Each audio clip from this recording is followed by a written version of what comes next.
Look at this man's face. He's smiling, calm, almost relaxed.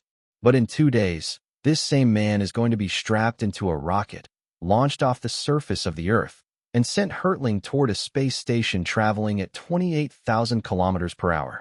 And here's the part that should stop you cold. This is his first time doing it. Ever. His name is Anil Menon. And on July 14th, he becomes one of the very few humans in history to leave this planet. He'll launch from Baikonur, Kazakhstan, the same launch site where Yuri Gagarin left Earth in 1961, aboard a Soyuz spacecraft, alongside 2 Russian cosmonauts.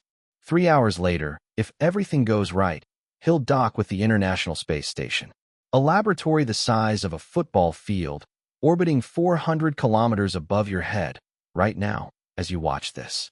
He'll stay there for 8 months. But here's what makes this story different from every other astronaut launch.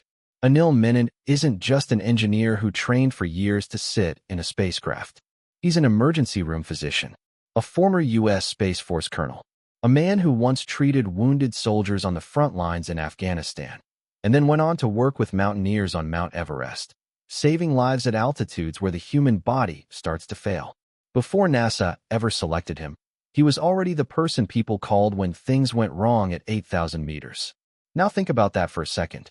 A man who has spent his whole career keeping people alive in the most hostile environments on Earth is about to spend 8 months keeping himself and his crew alive in the most hostile environment that exists, space itself.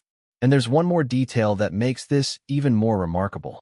His wife, Anna, is also an astronaut. She flew to space in 2024. Now, less than 2 years later, it's his turn. 2 people, 1 family, both willing to leave Earth behind. Not for fame, not for a photograph, but because they believe what they're doing up there actually matters.